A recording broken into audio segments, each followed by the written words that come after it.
up in a country that isn't your home country, you don't learn all the same things that as kids in your home country.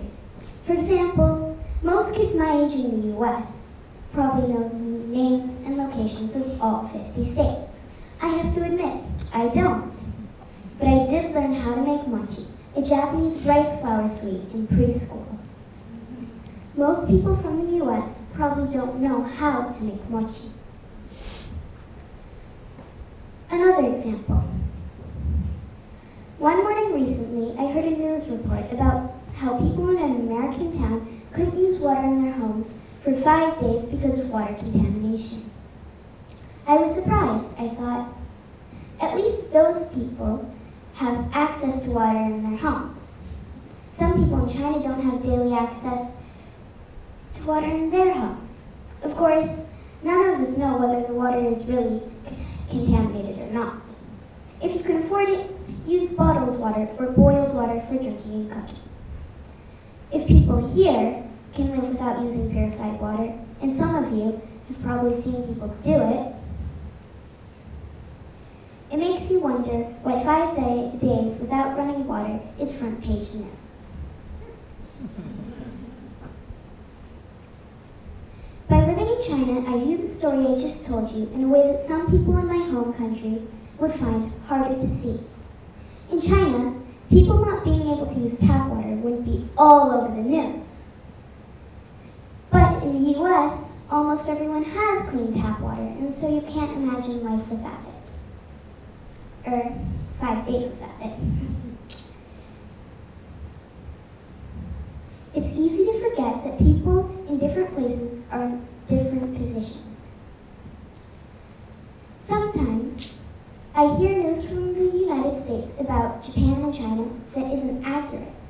The reports are too exaggerated, or sometimes they're not strong enough. I lived in Japan during the Tohoku earthquake and tidal waves that damaged the nuclear power plant in Fukushima. The news from the US made it sound like everyone was in panic. People were worried, but I lived far away from that part of Japan. Other than feeling my school building shake, as it is designed to do during an earthquake, and bottled water selling out at the grocery store, our life continued just as before. It makes me question news and reports I hear from places I haven't lived. Take Pakistan, for example. Probably most of you have heard negative news about the Taliban or violence in Pakistan, but only a few of you have actually been there. How many of you have been to Pakistan? All right, I see one of you. All right, about one of you. But until you've actually lived there, you can't know what it is like. For all I know, it could be worse than people say, or maybe not as bad. Most people take things for granted. If you live in Asia, you probably think that everyone knows that seaweed is a food. But not everyone does. I know people who are disgusted by the sight of seaweed and other foods that are widely available and well-liked here. Last year, I remember going to a market with a friend of mine. I picked up some traditional snacks. She wrinkled her nose and didn't even want to try them. Many people aren't open-minded about things. People are quick to wrinkle their nose at things they aren't used to. Learning from other cultures can improve your life, but it's harder to learn if you're not living in another culture. If you are living in another culture, you've got to accept the culture around you, because life is a heck of a lot harder when you are against a lot of things around you. Although everyone should accept what other countries offer, there are some things I can't bring myself to try.